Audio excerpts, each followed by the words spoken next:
Hello and welcome to 21st Generation, where youth issues are at the heart of the nation. Now, Malawi is known as the warm heart of Africa, but it's not so warm towards a group of people, the LGBTI community. Now, today in the studio, I have with me a young man, Executive Director of Light. Hello, Lawrence. Hello, Musical. How are you Welcome doing? to 21st Generation. Thank you. Okay, so I introduced you as the executive director of Light, and I just want you to tell the audience, for people who don't know who Lawrence is. Who is Lawrence? So, Lawrence is an open trans guy Okay, who founded an organization okay, called Light. So, Light is an organization that stands for lesbian, intersex, trans, and other extensions. okay, So, we are doing a lot of work around LTI issues, okay, but also we fall into the LGBT framework okay, because we realize that we're all categorized in the minority section. okay. So basically, that is what I do, and I founded an organization in 2016, and it's running up to now. Okay, all right. So when that's very, very interesting. So when you say you're an open trans guy, what does that mean? So that means that I am, first of all, proud of myself, and Okay, I'm happy with the decisions that I made with my life okay, in regards to living my truth. okay, So I'm a guy who was biologically assigned female at birth, okay, and later on I realized my truth and did not conform to that identity, and I okay, realized that I wanted to change it. okay, So I transitioned from a gender that was assigned at birth into a gender that I prefer, that I conform to. So I identify as a trans guy. So okay. I transitioned Yeah. from that. That's so exciting to hear.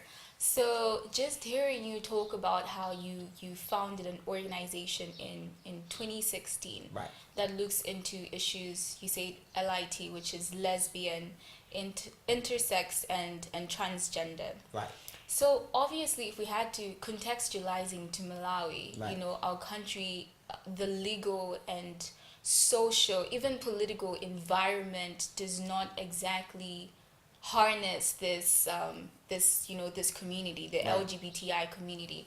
What inspired you to still be to have this dream? I'm pretty sure it's a dream that you had. What inspired you to form this organization? Why did you feel the need to actually form the organization Light? So when I started the organization, I based it on my own personal experiences, but also experiences of people that identify as me. You know, the current environment in this country towards the LGBT communities is really hostile.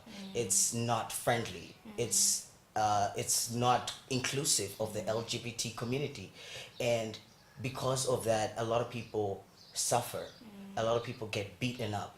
A lot of people are being vulnerable to diseases. I mean, HIV. A lot of people are being excluded from the education sector, from attaining public services. So what triggered me was in 2008, I was expelled from school, and one of the reasons I'm not going to mention the school, but Yeah. they expelled me from school, and one of the issues that they put up in the form was that I was lesbian. That's what they put it in the form, and that was the reason why I was being expelled from school, and I was considered satanic. And after that, um, I realized that it's a problem, Yeah. because at the end of the day, it's something that I just did not wake up to say that no, I am going to transition into a gender that I prefer. Yeah. It's something that I did not just blink an eye and say, well, I want to be the most hated person. Yeah. But I realized the experiences that I had when I was expelled from school, Yeah. and also I heard a lot of other experiences that the LGBT communities, once outed in such spaces, they Yeah. get excluded. Yeah. And for me, I realized that, well, it's a problem, Yeah. because at the end of the day, we exist, and we are we are people that exist in this country, and this is our country. Yeah. Therefore, we have to make our issues visible. That's one thing that triggered me into bringing these issues on the table, so that Yeah. our government should also sit down and realize that, well, there are people that are suffering, Yeah. but they can equally bring equal development to the country. Yeah. So for me, I felt like, well, my right to education was infringed. Yeah. So I decided, well, this is like something that I should start talking about, because at the end of the day, we're already a developing country, and Malawi is a country where, we're not doing well economically. And one of the issues that we have as a problem is that of humanity. We fail to tolerate each other. We fail to work together. So that's one thing that really triggered me into pushing the agenda and bringing the issues on the table. Yeah. Oh my gosh, just hearing you like talk about what you went through, it's very like, being expelled from school and being called all these names, satanic. That's a little extreme, and you're also talking about the hostile environment and humanity, which is, I think it's a very important concept, because people do lack humanity.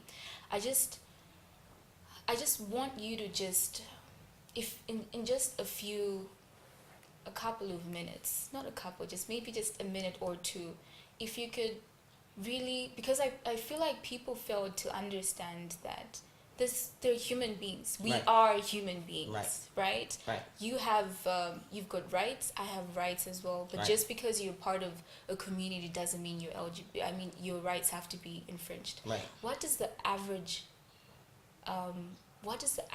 Malawian who is from the LGBTI community, what do they experience? What is their life like, if you had to just say it in a nutshell?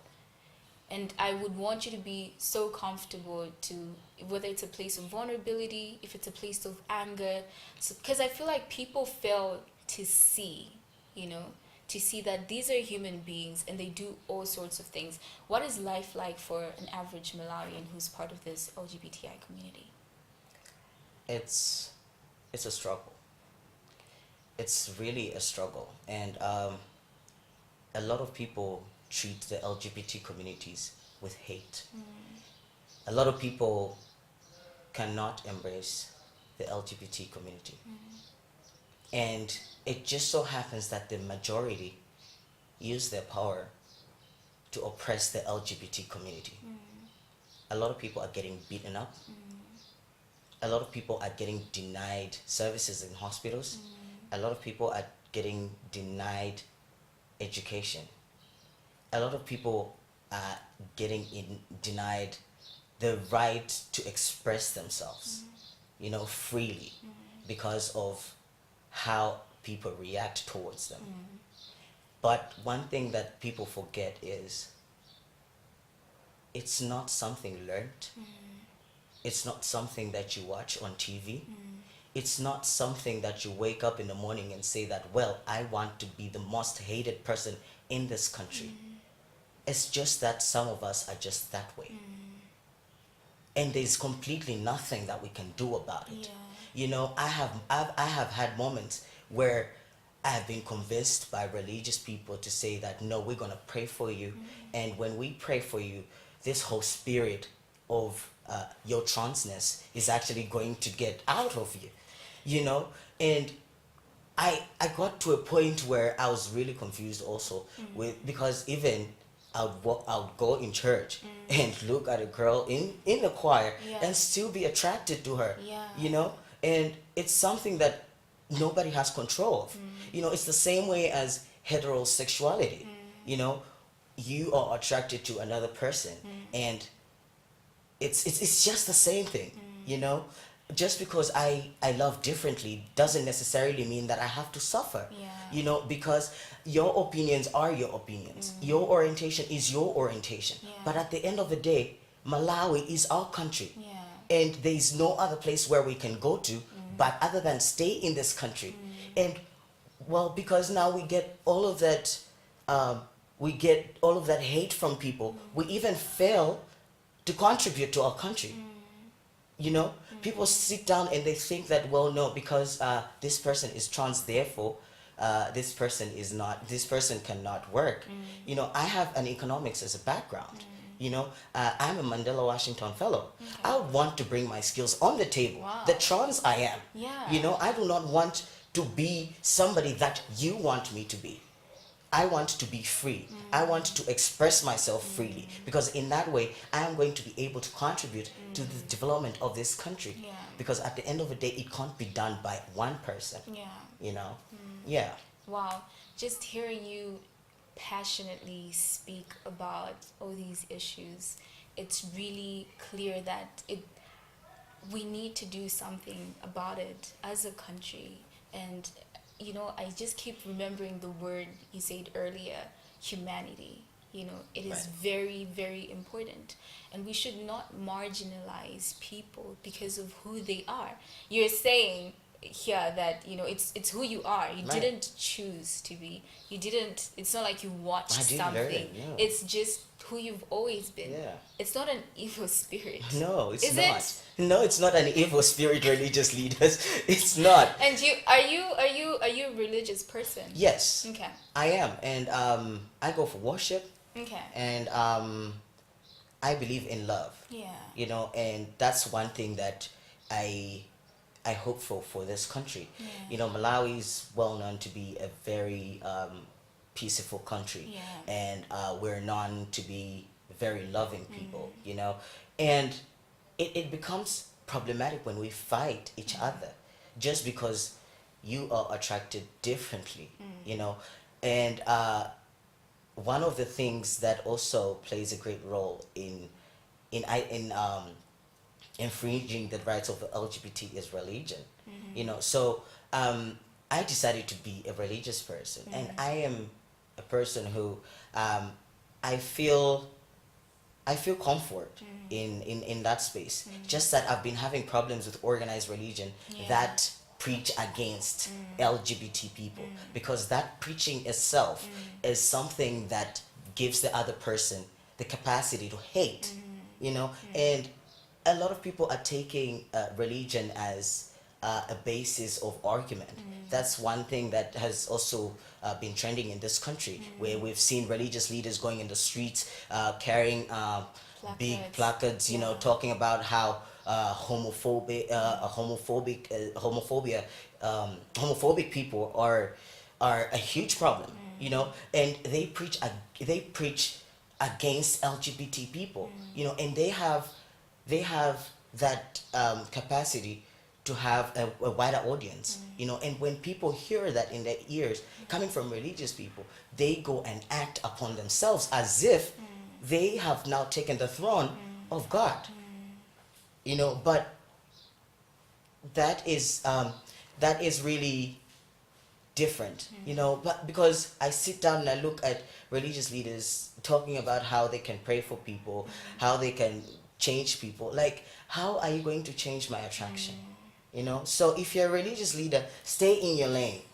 Like, just preach about us, you know. Yeah. Preach about people loving each other. Yeah. Do not preach about people hating each other, because that is also one thing that is adding up to the development of this country. Humanity adds up to the development of every space, you know. When people work together, when people love each other, then that means that people can, you know, do greater things together, you know. So to answer your question, I'm a religious person. Yeah. And I believe in God.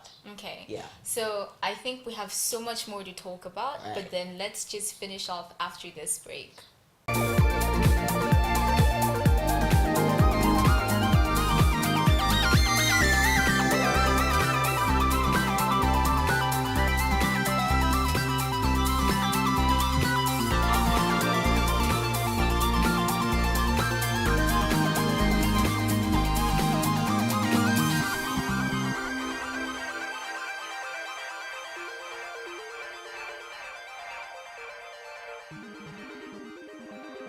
Hello and welcome back to 21st Generation, where youth issues are at the heart of the nation.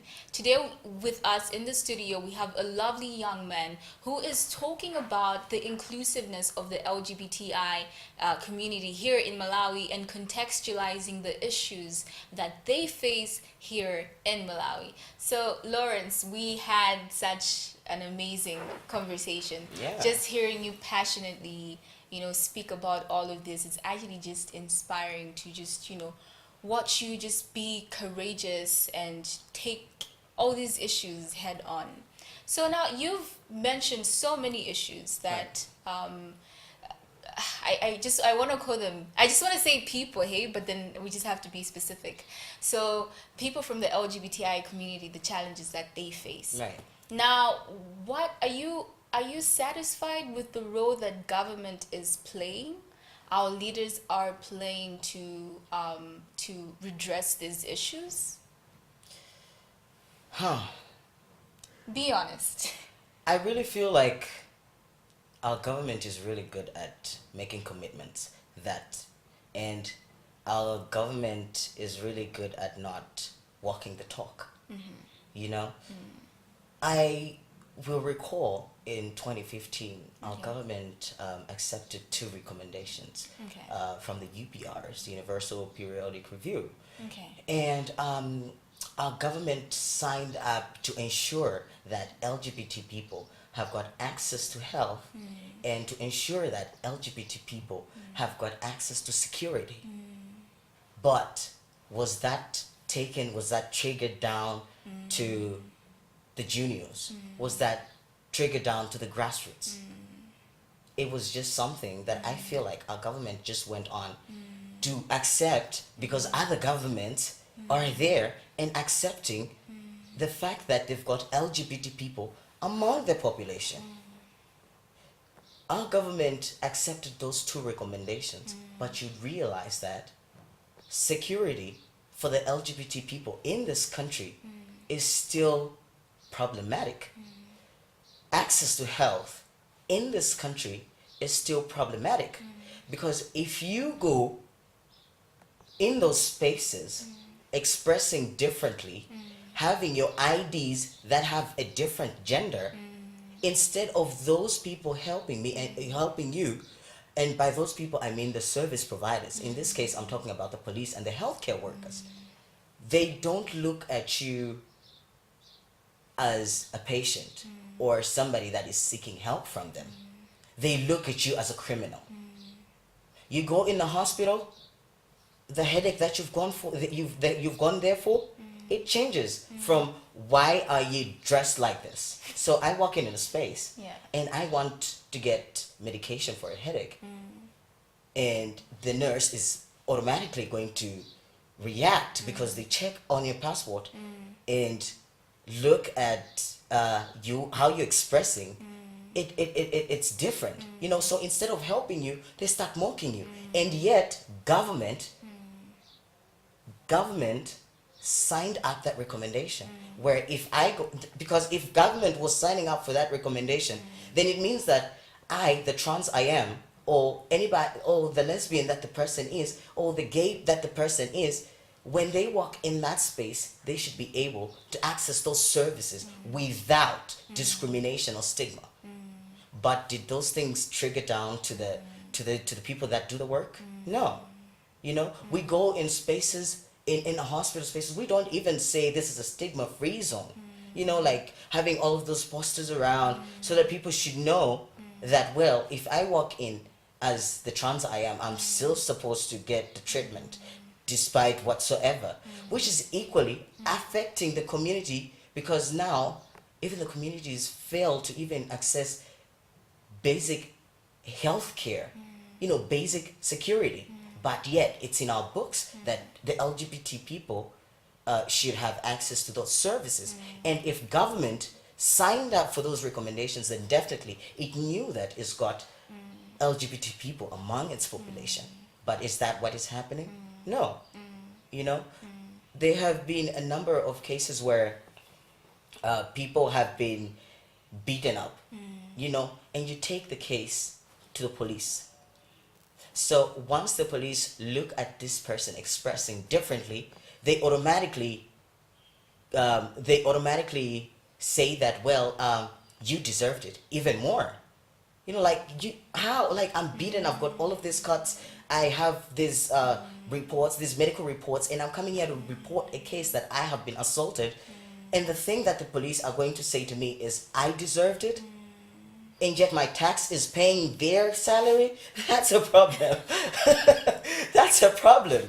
You know, and it's really funny because you realize that even when you're paying tax in this country, they don't look at it as, well, this is tax coming from the gay person, therefore you should not contribute. We all contribute equally. Yeah. Then why should we suffer? Yeah. You know, we're contributing equally to this country, and I don't realize why government does not walk the talk. So really, to answer your question, I think government has a lot of commitments that it has that it is committed to towards protecting the LGBT people, but such kinds of commitments are not trickling down to the people that do the work, to the people that actually do the work. You know, so yeah. Yeah, I mean, I do agree with what you're saying, because even last year in September, the recent NAC assessment reports showed that when the LGBTI people from the LGBTI community go access healthcare, some health personnel would either be like literally shocked, like, what's going on over Yeah. here, or some people just, you know, just hate, and they're just there like, I can't help you, Right. or anything like that. And it's just hearing all this coming from you, it's sad. I know we were laughing like just 2 minutes ago, but it's really, really sad. It's so overwhelming to hear that human beings are being treated like that. Right. Because of something that they want to be, who they are, something that they express, you know, Right. to be. So the recent presidential debates, Yeah. we had the political candidates talk about their commitments to people, their manifestos. Do you think the LGBTI community was equally represented in their commitments? Were you satisfied?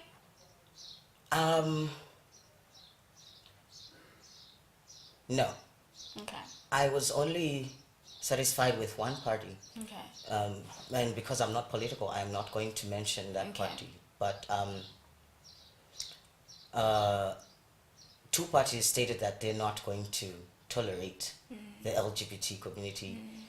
One party stated that they're going to hold a referendum, and the other party stated that there's no need to hold a referendum in this country, which I totally agree to, because we are talking about a minority group. You know, we are talking about your brother that identifies as gay. We are talking about your sister that identifies as lesbian. We are talking about your uncle that is trans. And a lot of people, because of the stigma and discrimination in this country, a lot of people are living in hiding. And because they're living in hiding, a lot of people are not out there. You know, a lot of people do not want to express. But what does that mean, holding a referendum? Then that means that taking power, using power to oppress the already oppressed. That means that a lot of people are still going to be suffering. Because in this country, we have laws that criminalize same-sex relation. And we have that documented. And we have that being preached out to the majority. That if you find a person like this, therefore this person does not deserve to be alive, then where are we going to go? Even if they put us in the books and criminalize us, where are we going to go? Because at the end of the day, I am not going to change because you have something in the books. Because at the end of the day, I identify as such. I identify as such, and therefore, if you have me criminalized in the book, then where am I going to go? Find me a space to stay. But I am also not going to keep my mouth shut and watch the majority use their powers in oppressing the already oppressed. So Lawrence, just as I said, I could really tell the passion. I could tell you know, the disappointment as well, and I could tell the pain, and it must not be easy. So obviously you're talking about not keeping your mouth shut, and from just hearing you, there's so much courage and so much, you talked about founding an organization Right. in 2016. What does Light do? So, Light is a human rights based organization, and specifically, we're dealing with lesbian, intersex, and trans issues. So, our role as an organization is to understand the needs of the communities, what communities are experiencing, and bring those experiences on the table. That's just our role, because we are not going to maintain our silence. Enough is just enough. Yeah. And people really need to realize that despite their hate, despite their physical assaults, despite whatever thing, even if they say they want to kill us, but we are not going to keep our mouths shut. And we are not going to let the majority rule on people like us, because that alone is affecting our lives. So, as an organization, we are trying to identify those needs, that the communities are experiencing, document those experiences to show to the communities that, well, this is the impact of that policy that you have in the book. Yeah. And because a lot of people are in hiding, they do it in hiding as well, you know? And when people are doing stuff in hiding, they don't do it with a way of protecting themselves. You know, in some cases, there is no messaging around it. You know, so as an organization, that is also our role to also share information to the communities in regards to like protective measures, and also to also sensitize the wider communities on the rights that we have as citizens of this country. You know, so basically that is our role as an organization. Okay. So, Lawrence, there's just so much that I want to talk to you about. So many questions, so many insights that I want to get from you. But unfortunately, 21st Generations is only a 30-minute show. Right. But just if you had to say any last words to viewers, to the people that are listening, to our political leaders, to our leaders, to people who fight for humanity, for just anybody, what would your last words be? One thing that I would want people to understand is Malawi is our country. And whatever hate that you may have towards other people, just know that you cannot do it alone. Probably that person who is also going to bring development in this country identifies as LGBT, but because their policies, there's more preaching against hate and all of that, they are failing to contribute equally in this country. So my last message to people is, love is one thing that can really develop this country. Those 1 million jobs that are being talked about can also be created by LGBT people, because we have the capacity. Exactly.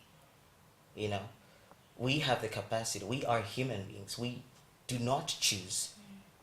We do not just wake up in the morning and say, well, I'm going to be lesbian, or I'm going to be gay, or I'm going to be trans.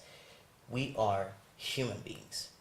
And because we are human beings, we're also not going to keep our mouths shut if we're experiencing hate in this country.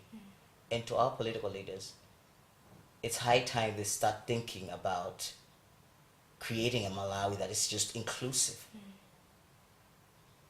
Let's stop using religion as a basis of argument and excluding certain people. Because the people that we exclude, were created by the same God that created you. So love and humanity is what can develop this country. It's what can bring about the best of this country. Because we spend time creating these artificial barriers instead of just breaking them and just living life. You know, everybody enjoys their right, everybody enjoys their life. And let's just make Malawi a better place. Wow. Wow, that was so heartfelt. And I hope that our leaders who are watching this take into account the humanity aspect of Right. everything. We're all human beings above everything else. That's the first thing. Right. And love should lead. I Right. do agree with you that love should lead. So, our viewers, unfortunately, this is the end of our show, and I hope that you have learned so much about this LGBTI community and are inspired by the executive director of Light, which is an organization that addresses issues to do with the LGBTI community here in Malawi. So, unfortunately, this is the end of the show. Until next time on 21st Generation, where youth issues are the heart of the nation.